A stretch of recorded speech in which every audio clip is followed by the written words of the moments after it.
Well, everyone, good afternoon or good morning, as the case may be. Welcome to our Friday Forums. My name is Cindy McDonald, and I'm your hostess for Friday Forum.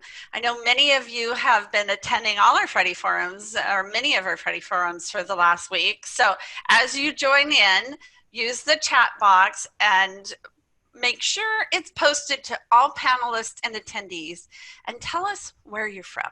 Where are you signing in? I'm so glad and so excited to see you and have these Fridays with you. And we're always so excited to have our guests here. I have Christine Bowman and Tony Sarda. Christine is with Southwestern University and Tony is with Lamar University. Welcome to you both. We're so glad to have you here. Thank you. Thanks for having us, Cindy. So it looks like we've got people from Rochester, Connecticut, San Clemente. We have our Turkey. So exciting to see all the places that we are reaching with our discussions on Fridays. And Christine is the Dean of Admission Enrollment Services. Did I get that right? Yes, ma'am.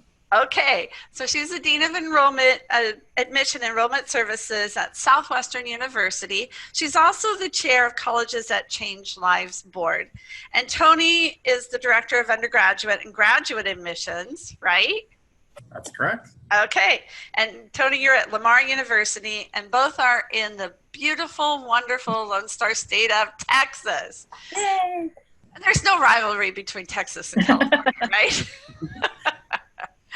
So everybody keep putting, as you're logging in, we've got a number of people here. It looks like we've already got 77 people. I know in a lot of other sessions I've been in, I've always wondered like how many people are here. So I want you guys to know we have well over 100 people come. So they're really interested in hearing from you, Christine, and you, Tony. So let's get started. And can you just tell us a little bit about yourselves? Why are you passionate about higher education? This is my 26th year in higher ed, and I have started at the bottom and worked my way towards an upper level leadership position. And along the way, each step, I realized that the impact we make in guiding students, whether it's to my institution or another, allows them to make a choice to be successful in their future. For some students, their journey might be a little windy. For other students, it might be very straight, but all students deserve the opportunity for a great education. And I feel like in my role, I have the opportunity to be a liaison for that and have enjoyed my work immensely. My path to college was, I think, one of the winding paths that Christine talked about. So I'm originally from Miami, Florida, and I went to a wonderful Jesuit high school in Miami and was not what I would say a studious student in high school. My parents wanted me to go to college, but studying and homework and preparing for tests and thinking about the future was just not part of something I was interested in when I was 17 years old. My family brought me to Texas at the tender age of 21, and I started at Lamar University as a 21-year-old freshman. So I was a non-traditional student, and I loved the fact that even though I was a little bit of a fish out of water and my path looked very different than a lot of traditional freshmen, so many faculty and staff on my campus welcomed me, embraced me, helped me believe in myself, and ultimately helped me see to and through graduation. And I think one of the things that I try to remind myself often of is that no matter the reason or the timing for which a student chooses to pursue education, that we should honor that because every path has its difficulties, and we should celebrate the fact that people choose education, no matter what background they come from or no matter what their timeline looks like. So for me, it's a little bit of a desire to give back when maybe in some scenarios I may have been a forgotten student because I didn't have a college counselor or an independent counselor working with me at the age of 21 looking at colleges. But despite that, people still believed in me enough to help me make sure that if I wanted to start my education when I did, that I did so, because flowers can bloom at different times. I love that sentiment. I think that's so appropriate.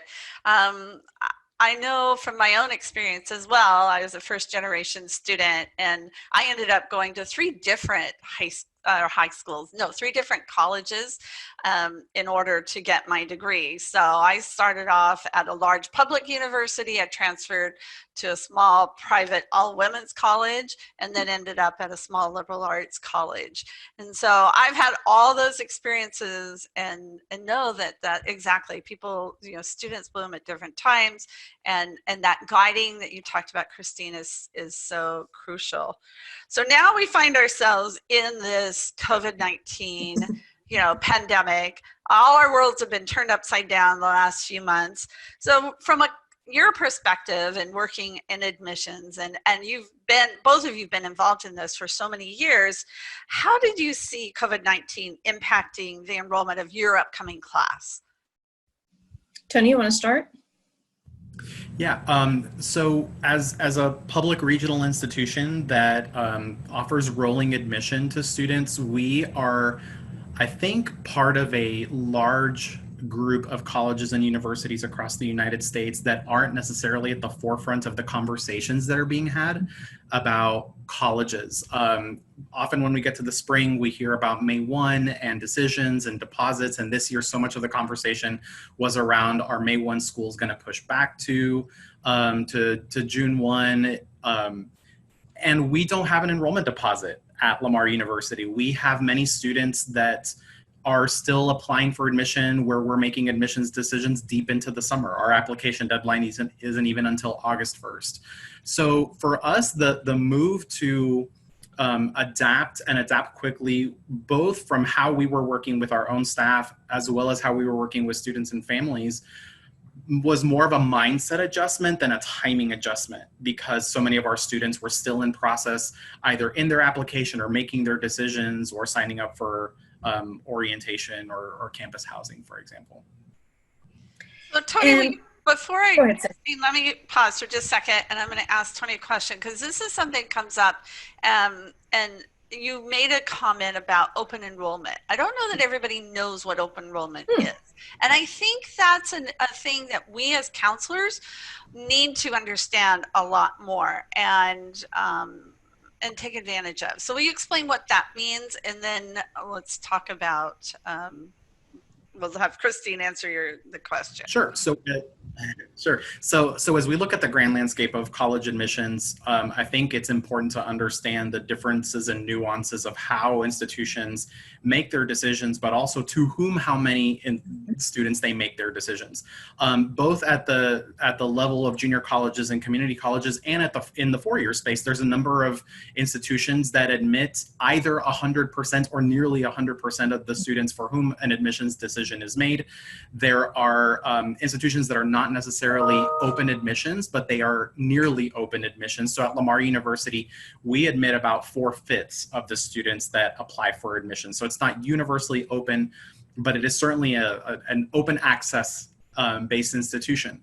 And then we move down the selectivity range down to, very hyper selective institutions that are admitting somewhere between 5 to 8% of the students that apply for freshmen as first time in college students.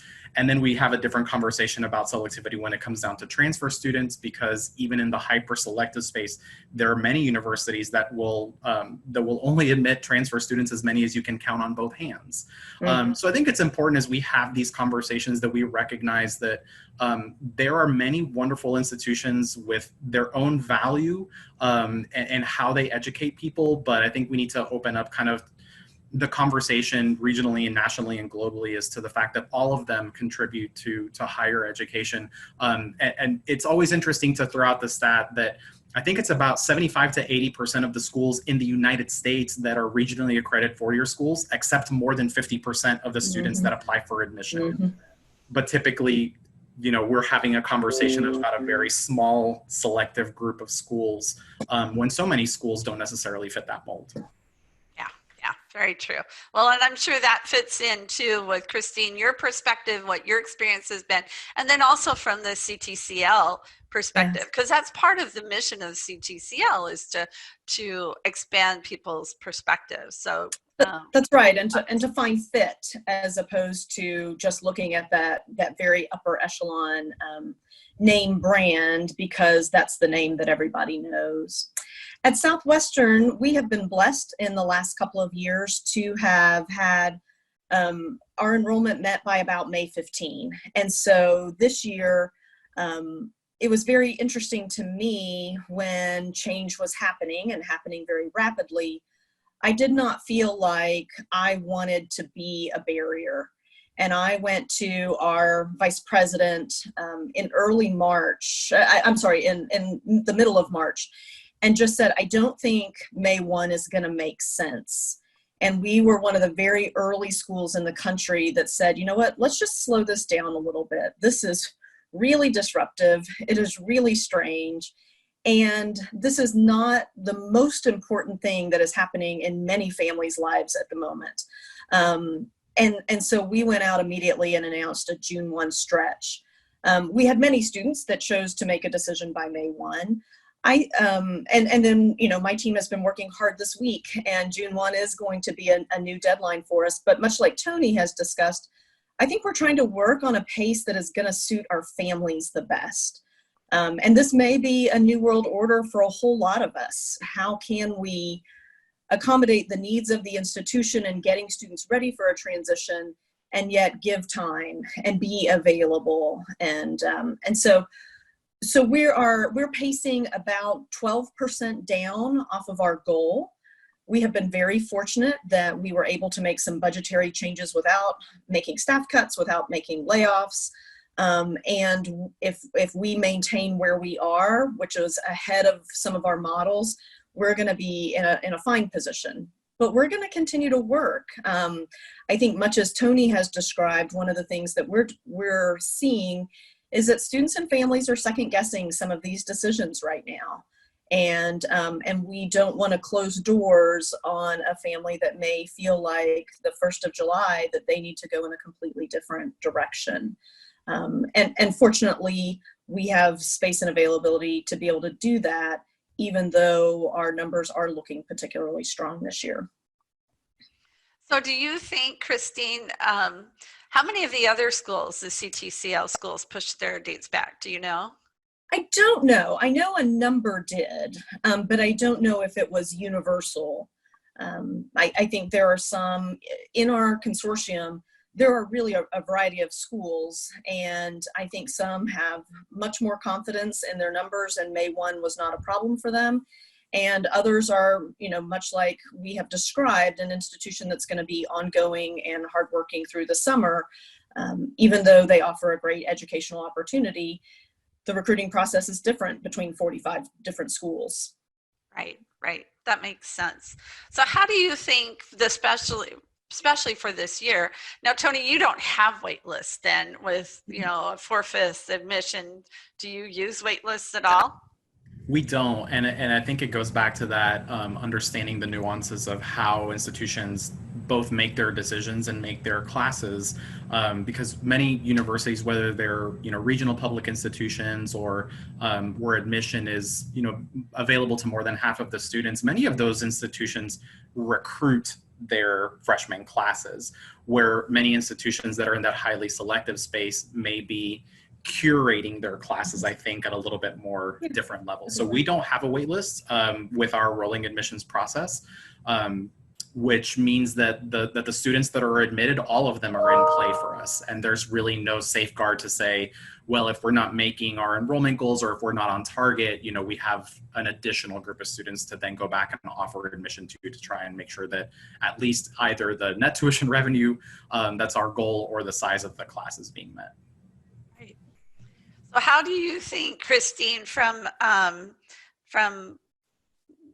using wait lists, how do you feel like that's going to play into your process or other college processes, that other colleges that use wait lists? So, because Sure. Tony, obviously it's not going to affect you, but for other schools it might be. I think that this was a year in which a lot of veteran leadership, enrollment leaders, were asking questions that probably they haven't ever asked in their careers. And one of them probably did surround the wait list. What is the purpose of this? And if these students are expressing interest, knowing what's going on, knowing the uncertainty, were we smarter to have moved forward with those lists in advance than put students in a holding pattern in an already stressful time? I do know several of my colleagues went through the process much earlier in reviewing and analyzing their wait lists and offering spots.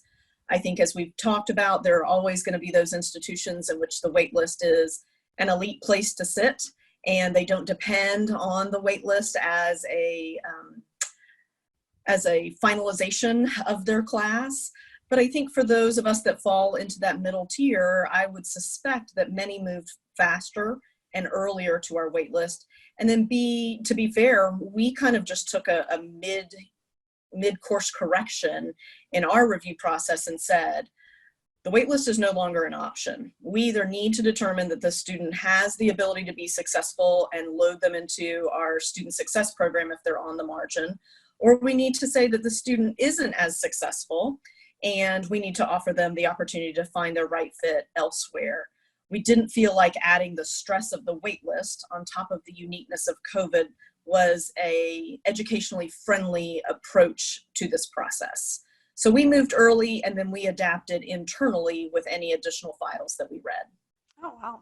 Well, I really appreciate that coming from a counselor perspective, because the wait list does add a whole lot of level of angst and anxiety and uncertainty to students and families, and their parents. So, and especially this year, I mean, it's already ramped up and amped up to add that. And yet we know that that's going to be, there's still being, a lot of students have been added to wait lists and are being pulled off, and will probably be pulled off of wait lists clear to, the start of school next year. So will you explain, both of you, another topic that, as I teach in UCLA, I teach, 2 different classes for the college admissions counseling certificate. And I find a lot of people don't understand what summer melt is or what yield is. Can you, I didn't write that on our previous comments, but it's a great topic to talk about, and something that I know a lot of people don't quite understand. Like, they think like May 1 is the end all, or June 1 is all end all, but it's not. So I'll take summer melt if, Tony, you want to take yield. I'm happy to do either, or we can jump in with both. Yeah. Summer melt is the idea that you have a number around a deadline, May 1, June 1, and you ideally want all of those students to show up on your census day or move-in day. But sometimes, as we know, students are going to change their mind. There may be something in their family that causes a life change. They may just have a total 180 in their idea of what they want to do.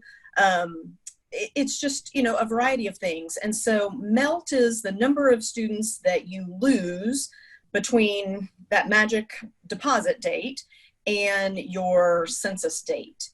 And some schools have significantly large melts. And so they are preparing for that by admitting more students, hopefully seeing larger deposits, but then they may lose 20 or 30% of that number between that date and census date. And so I'll let Tony talk a little bit about yield. We'll just share the question. Yeah, and really quickly, I think with the summer melt, I think it's also important to remember that there's many different reasons for which individuals or groups might experience summer melt. Some of it could be cultural, it could be financial, good old-fashioned cognitive dissonance on the fact of 17 and 18-year-olds having a propensity sometimes to change their minds can lead to that. And I think that's where we're seeing so many universities and colleges be really intentional about the communication that they are having with students from May 1 or June 1 or whenever they've kind of planted their flag in the ground to say, this is what we think our class is, and ensuring that that cognitive dissonance doesn't take over, and that students and families feel really good about the decision that they've made and don't have an absence of support in that time frame where so many things can happen. It also does play into this concept of yield for college admissions offices and enrollment management divisions. I guess, tightly defined. It is the percentage of students who ultimately do choose to enroll at your institution from the number of students to whom admission is offered. So if you offer 10,000 freshmen admission to your class and 2,000 ultimately matriculate, you would have a 20% yield rate. There are some universities whose yield rate can get as low as 10 to 15%. And you'll see some universities, especially in the highly selective space, whose yield will be upwards of 60, 70% plus, which is a little hair raising as an enrollment manager to know that there's that much discrepancy across colleges when it comes to the predictability of how many students are going to come. And just because your yield rate is a specific number in 1 year does not necessarily mean your yield rate will be the same or even within a couple of percentage points the next year. And I think, if you're outside of the bubble saying, well, if your yield rate goes from 25% to 23%, 2% is not a big deal. But the reality is the 2% can be an exceptionally big deal depending on how dependent a university or college is on tuition, how much that 2% contributes to how many students are in the marching band or are in your academic programs that really need to have a specific number of students in them, or ultimately the tuition that's being driven to the college. My favorite response in regard to yield related questions, it's often a little bit of confusion by parents. If you want to enroll a class of 440, why are you admitting 2,500 students or 3,000 students or whatever that magic number is? And it's that yield factor that we have to be attentive to. As they have applied to 10 institutions, they're going to turn down 9 in this journey. And I might be one of those 9 institutions that they're turning down. And so we have to prepare that for every offer that we get a yes from, there's going to be a proportional number of no's.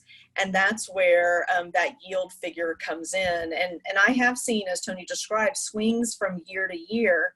I think for most institutions, it's a probably plus or minus 4 to 5 point margin that you might see. We don't go wildly different in our yield numbers, but it does help us to understand why students might make their choices, what sort of decisions we need to make to land at the magical number we hope to land at the end of the journey, and what happens if we don't, and how do we restructure for the next year from there. Yeah, and I think that's the thing that a lot of people don't look at or don't understand is, it's a two-way street, and as the number of colleges rises that students apply to, well, then you have to admit more students in order to have that yield that you're looking for. And we're also about to go through a really interesting period of time in which I think yield rates will potentially vary, because the number of high school going students is going to drop significantly. We're all going to be competing for a smaller pool of students. And so I do think we're coming up on a period of time in educational history in which we will have to adjust yield rates and probably admit more students to make sure that institutionally we land where we wish to be. Yeah, it's always interesting to see how there's this cause and effect in so many spaces in higher education and in college admissions that one would not necessarily think about. Even going back to 10 to 15 years ago, looking at the average number of institutions that a student applied to versus what it is right now. And some of that's the proliferation of the college application because of systems like the Common App, the Coalition application. We've made it at some level organizationally in this ether of college admissions that much easier for students to not necessarily to apply to the first school, but to apply to the second, third, fourth, fifth, sixth, and so on school. So as Christine mentioned, it's really different when you looked at, it wasn't that long ago that the average student in this country applied to 3 colleges. And I think that number's upwards of just over 6 now. So students have more opportunity to say no to more places than they did even a decade ago. True. That's true. Well, and I know I've heard Steve Syverson talk about, how in the past you were doing it paper. It was a lot more deliberate. Doing an application and everything was a lot more you know, deliberate in what you did. And so it limited. And then when Common App opened up and now the coalition and, you know, several other systems, you just click a button and you can apply to several schools. Like, why not add a few more? And, you know, for some parents, even as counselors, we'll talk to them and say, well, you know, you have to send test scores, you have to do all this for all these schools, but well, let's see what happens, you know, and they don't want to have their children miss out on any particular opportunities just because they didn't apply. So then Latifa brings up a good question, and we hear this a lot too. So for colleges that are managing that yield and, you know, that recruitment process, does it mean you might turn down students for whom your college may be a safe school versus a target or a reach? I think that answer is going to be so varied amongst our institutions. There may be some schools that, yes, put fewer students on the wait list. They go with a hard deny. They admit students and put more students on a wait list. There will be other institutions for whom this event is going to be financially changing, and they are going to have to fight tooth and nail for every student to enroll. And so I don't think there's one solid answer to your question. I think it really is going to be that we have to look broadly, and each institution is going to have to evaluate what's right for them educationally. Can they support the student all the way through? I hope that's what we're in the business to do. And we all know in your work, in our work, if there's a student for whom we might choose to take a risk, that student has a high likelihood of coming in and succeeding. They just might need a little guidance and nudging. They might need to get away from their home in order to find that new success. But it doesn't necessarily mean that when we take a risk, they're destined for not being successful. And so I think when we choose those routes and we choose to take a risk on kids, I hope that it's always with the intent that we see enough positive in that student to be able to get all the way through the journey. And that they have a safe space to grow academically and socially as well, because we know those growth points are equally as important. But between COVID and the data that is coming forth, Cindy, you could probably teach 3 classes on what's new in enrollment management and how you need to prepare for these things in a really different way. The deck of cards is going to look very different in our work. So let's talk about that a little bit more in detail. I saw Al's posted a question about that, and that was one of my questions too. You know, as some surveys have been done that have said, you know, how are college admissions offices adjusting to COVID-19, and what kind of changes are being made, and which ones might become permanent? You know, what have you found that has been beneficial, you know, through this? You know, students can't come visit. You know, they aren't able to do in-person orientation this summer. So, you know, what kind of adaptations have you been, and what do you see as those long-term things? You know, Al says, when are we going to get back to normal? What is the new normal going to be? Right. And I don't know that we don't expect that you have that magic crystal ball, but, you know, just some things that you're seeing. What are some things that have worked and some things you'd like to see continue? Yeah, and was normal even actually that normal, or was it just what we were used to at that time? Exactly. I think the current situation for many institutions has made us ask how much of what we were doing was actually necessary, or was it just what we've always done, so we've continued to do it. You don't have to look far on .edu/admissions pages to see how many universities are transitioning to a virtual engagement space. And I will tell you, institutionally for Lamar University, it's made an enormous difference. I actually was meeting with our marketing office this morning to say that the number of visits that we had to our admissions page in April was 80% more than it was for the previous month. Wow. And we knew that was coming, especially and you know, considering that we have a very diverse class of students that we come, but we have a very large proportion of first generation and low income students, many of who don't have the luxuries to visit every single campus that they would like to, up until really they're making that decision where they would want to go. I think that's one of those eye-opening things that in in the grander landscape of college admission that we need to be aware of is how many students who have limited access to resources, including, the financial resources to travel and visit as many universities as they would like to, are many times making their decisions on faith without having had overwhelming exposure to the college campus that they're ultimately going to choose.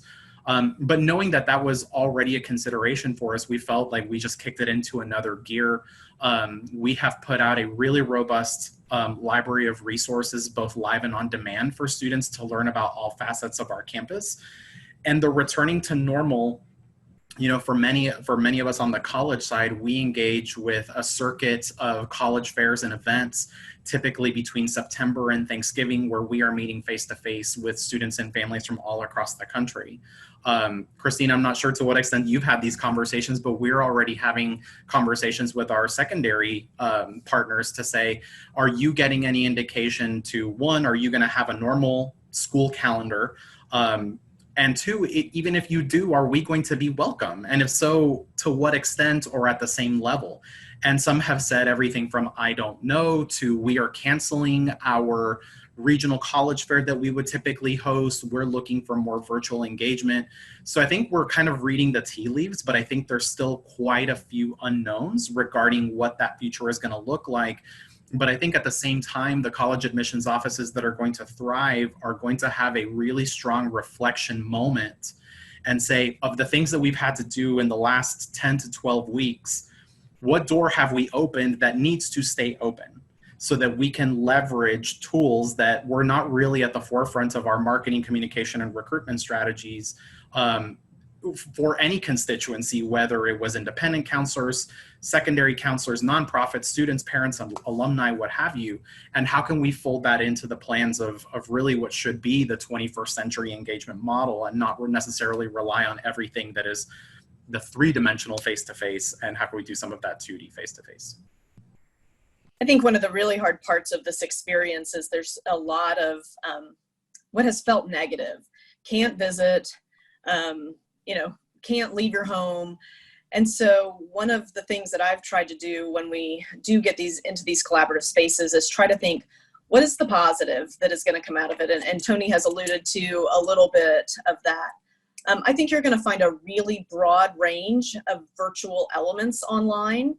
And I would say today, be a little patient with that. For many of us, our virtual elements were particularly weak when all this kicked in. And literally on a dime, we had to grab the last student that we had on campus, the last tour guide we had on campus, and said, can you please do a tour with our person, with our videographer before you leave, and so that we can put something online. This has been a real growth opportunity for marketing offices and admission offices. The other positive that I have reflected upon is that the virtual elements have allowed students who maybe said, yeah, I'd like to get to know that school, but I'm not going to have the resources, maybe that Tony had mentioned, or the time to get to a particular location. Now you can jump online and you can see us in a whole different way. You can engage with us in a different way. And so I hope that I would challenge to our audience members today, I hope you will empower your clients or the families that you work with to be willing to go on a trip to a place that might be a little out of the box, that they might have blown off previously because it was in a location that was going to be difficult to get to. And let's see if we can open eyes to some new places and locations that the virtual visits allow us to accomplish. One of the things that I think is going to be a little trickier, and we've had this conversation, I've been in a meeting in regard to this 3 times this week, is what will the day of an admission officer look like in the future? If you know our profession and know what we do on the other side of the desk, in the fall we travel and we often have programs 4 nights a week from 7 to 9. And then we go back to a hotel and we do some work. Well, if we're not on the road, is it mindful of us to be available during the day? Or do we need to shift work from 1 to 8 o'clock every day and allow us to be available after hours, to allow us to be available for that virtual college fair? And how will we adjust our work? I think the other thing that I am having some conversations with my boss about is a reflection upon our website, and is it as user-friendly as we thought it was before we see these huge jumps in our usage, and the application process itself. What are some things that we can do to streamline it and make it easier while still collecting the data that we want? An important one for me is still allowing us to get to know students at a personal level. Our applicant size and our student body sizes is different from Tony's, is different from a UT Austin, is different from a UC Berkeley, in which we love to interview our students, in which we love to sit down face to face with them. What does that look like when you can't do that quite as easily?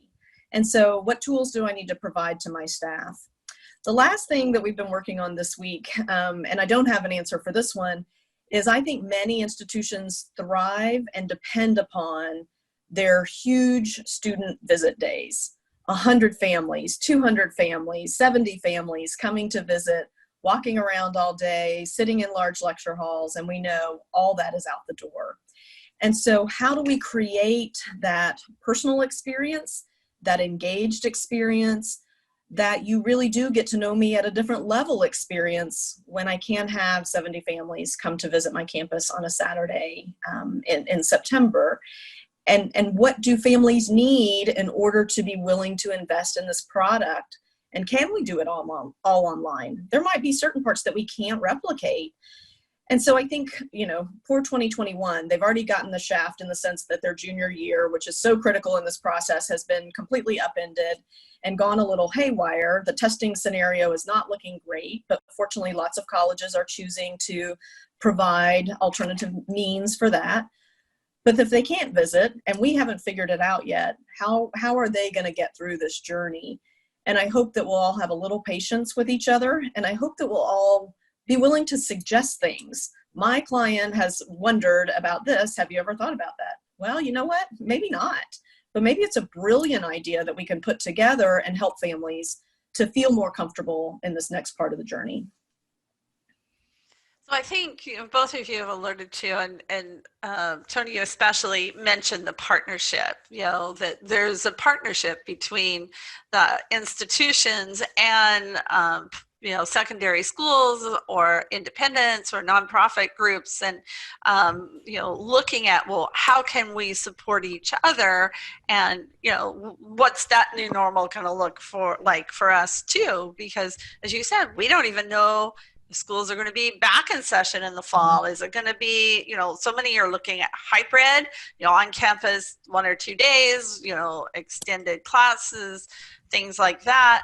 That is going to have an impact on everything that is what's been done in the past and what we're going to be able to do this next fall for sure. So what are some things that we as counselors and advisors, what are things you would want us to know, or messages you would want us to share?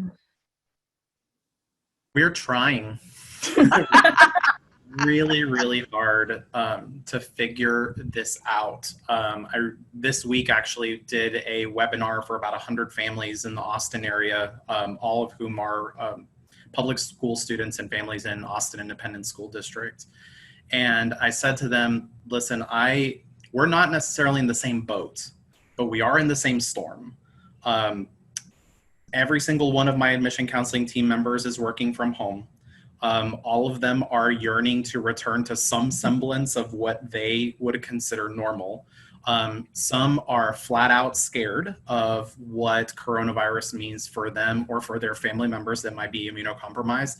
And I have counselors that are chomping at the bit to go back and visit students.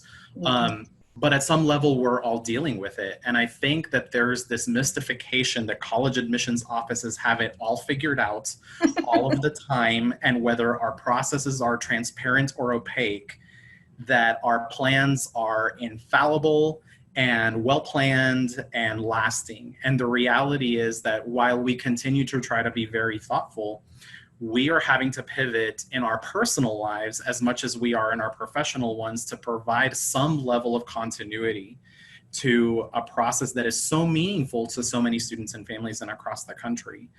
But I think for the admissions offices that will do this well, They will remember that they have one mouth and two ears. We are in a position to serve. Yes, we have institutional priorities. Yes, we have departmental goals. But I think we are starting to see at some level, understanding that not everybody can control everything that comes out of their office or their college. But many people are trying to walk the walk of ensuring that a college education is accessible to students, that college admissions offices serve students and families well, and are really trying whatever it takes to pivot and serve. But so much of that comes from hearing from your constituents, learning what their concerns are, trying to speak to their needs, and ensuring that what comes out of our office is not just received well, but received meaningfully. Because we at some level have to realize in an ever-changing world and a college admission space that is becoming more difficult to recruit in and more competitive, that if we don't know what people want or how we can serve them, we're going to end up talking to ourselves. That's not what you want to do, right? Not if I want to keep my job. Well, you don't want to just talk to yourself. You want to let people know what their needs are and how they're receiving it and things like that. So that's where if counselors have some ideas or their students have needs, please be willing to share that and be open, accessible. So what would you have to say or counsel for counselors and advisors, Christine? I think, and I'm preaching to the choir a little bit when I say this, because I know some of these messages you all deliver. But if there is one thing that I would ask you to continue to reiterate, is that students may have to reach out a little bit more to us. And here's what I mean when I say that. I have a group of 40 families sitting in my office on a big visit day.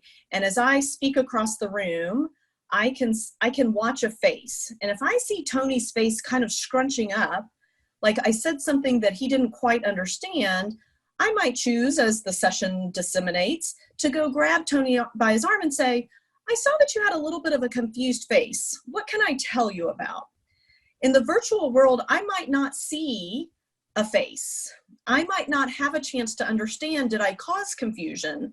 Did that family fully understand our scholarship program? Do they totally get what the difference between the CSS profile is and the FAFSA?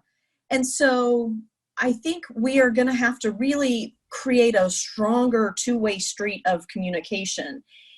As admission officers, we can't just be selling our institutions. We've got to continue to educate, because educating them in college fairs and individual high school visits is looking to be a very different world. But then families are going to have to let us know when something doesn't make sense or when something has changed. I work with a group of families in New Mexico, a group of students that are first gen whose families don't often speak English. It's a passion of mine to work with this group. And I have been reaching out pretty regularly since COVID because I was suspectful that many of these students were being impacted in ways that the whole process was nerve-wracking, but now it's been elevated in a different way. And I've been very concerned that I haven't heard from some of my kids. I realize that there's a lot going on in their life. One of them, I finally reached out to a counseling partner, and she shared with me that the student had decided to go elsewhere. In and of itself, not a big deal. But what she shared was that she was so frustrated with the Department of Education having a problem with her FAFSA that we couldn't ever give her a full financial aid award. And as much as she wanted to come to Southwestern, she just had to make a choice because she didn't want to miss other deadlines. And I was frustrated because if the student would have come to me, we could have found a way to work through the problem, but I never knew. I never knew that the DOE was rejecting her FAFSA. And so it was one of those really tricky scenarios in which I said to my counseling partner, in this new world order, how do we partner together to eliminate that embarrassment of asking for help, or eliminate that frustration and realize I'm an advocate and not an adversary in this journey? And I think COVID is going to have to require more of those conversations and partnerships. So I look forward to collaboration with all of you. And I encourage that sort of collaboration with your families. I think that's a very very good perspective to have, and one that we as counselors and advisors engender with our families and students, and we need to do that more and more with colleges and universities and things too. So, thanks for sharing that. So one last thing we haven't talked about is, and it reminded me when you mentioned the FAFSA and the CSF profile, in terms of financial aid, that is a big impact for the COVID-19. Am I going to be able to afford? Maybe, family members have been laid off or things like that. So have there been any directions from the Department of Education on FAFSA or, guidelines on appeals or professional judgment? Has that any of those modifications been made to account for the upheaval that's gone on economically in the country right now? We have an appeal process that we've had pre-COVID for students and families to work through. I think it's hard not to have some sort of appeal process with the implementation of prior year. Because as we know, what happened 2 years ago and what's happening right now can be vastly different scenarios. Yep. Prior year is a blessing in many ways, but that gap is very different. And we've seen a number of students that have reached out with COVID-related job loss, COVID-related investment loss, where they thought they had all the dollars squared away to be able to pay, and the market crashing certainly has had an additional impact. And this is a great example of just having to ask the question. I know for some of our families, it is embarrassing, or they may feel embarrassed if job loss has occurred or their plans have started to crumble, but we can only help the families that we know about. The answer may not always be yes, but I'll tell you, I feel like we have tried to be really flexible and really creative in trying to use professional judgment to help families. We're obviously staying within the letter of the law to do it, but we're trying to ask those questions. Okay, if you've been out for 6 weeks or you've been out for 9 weeks with job loss, what sort of impact is that? And for some of our families, it can be very big on top of a low EFC to start with, and they were going to be stretching to be able to afford any of our institutions. So our process has been the same, but I think I would say that we have seen some COVID-related impacts that have been at a larger volume that we would have had in a normal year. Yeah, that makes. And I think our response has been both mission-driven and pragmatic at some level, and I don't think those things have to be mutually exclusive. I think understanding that the things that are going on in our personal lives as we respond to the financial pressures of coronavirus mirror what families may be feeling independent of their income or their financial situations. Oh yeah, and they're also applying for college admissions at the same time. Something that we've tried to be a little bit more proactive about, very honestly, when college budgets start to get tighter, is trying to do more things in print for families.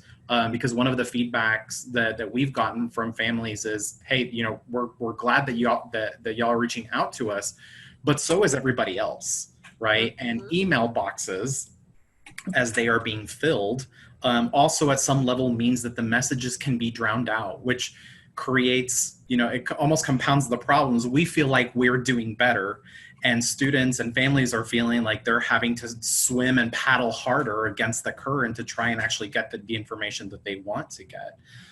So independent of what state you live in or what country you live in and what level of quarantine or restriction you're under, some of the feedback that we've gotten is I still check my mailbox every day. And at some level, just going down and getting my mail is one of the things that just kind of provides me something different during the day. So we've had to just think about, even if it's something small, that we can continue to let families know that independent of where we are working, that we are still working, that we're fully functioning and want to be able to support them is important for our students right now. Also understanding that for rising seniors, we may be looking at last year's tax returns and not knowing if parents have lost their jobs or have been furloughed, and is that temporary, is it permanent? So even the way that I think we're navigating financial aid decisions and professional judgment this year will have separate unique complexities as we look at the class of 2021 as well. Right. Right. Yeah, that's very true. And I think, the whole theme through all of this is communication. Is just open communication. If you have a question, send an email, reach out. Sometimes I think email is the best right now because everybody is remote. Trying to get through sometimes on the phone is a little more challenging. I know I've experienced that. So, any other comments or suggestions in terms of what's the best method to open those lines of communication? I was just answering one of the questions in the chat in regard to kind of finding your admission officer. Most institutions have a Find Your Counselor page, usually under the admission website, the admission portion of the website. But if not, just call that 1-800 number, and usually the person that's answering the phone is going to be able to say, oh, if you go to XYZ high school, then Tony is going to be your counselor, or Christine's going to be your counselor. There are institutions for which that relationship is more critical or more valued than at other institutions, but every school should divide and conquer either by state or within the state to be able to provide a resource for you. Many have regional representatives, so even for international colleges. I know here in California we have quite a few regional representatives that represent states from, or colleges, institutions from all over the world. So I think that's really good advice. And if there is a regional group in your area too, then and a lot of them are having, because of COVID-19, a lot of virtual meet and greet events and things like that. So that can be very, very effective. So yeah, and while admission counselors typically are wonderful people to reach out to, I would say explore any avenue that you have to develop a relation with anybody at the university. At some places, we, for example, have admissions counseling staff in the Office of Admission and Recruitment, but every incoming student is also assigned a financial aid counselor. And that information is readily available on the website. You may have different levels of luck getting responsiveness in a way that's, both meaningful to you and timely, depending on who you're contacting. But as we're all people with our own different personalities, you also may gravitate to the personality of a person. So I think if a student or a family or a counselor is able to make a meaningful relationship at a university, hang on to that with both hands, because many times you will find at institutions that person, even if it's not their job to help you in a specific avenue, their job is to help you get educated. And if it's not their department, they may be able to make sure they put you in touch with the right person. So I think not necessarily compartmentalizing our relationships into, well, it's only this person's job to do X, Y, or Z, I think is a modality that we have to throw out. It's more about the relationship building, and just having an advocate at the college or university can be extremely beneficial. Yeah. I think that's also very wise. We need to decompartmentalize, a lot of things. And that, I think that's a struggle we have in education in a lot of different areas. So I think that's very true.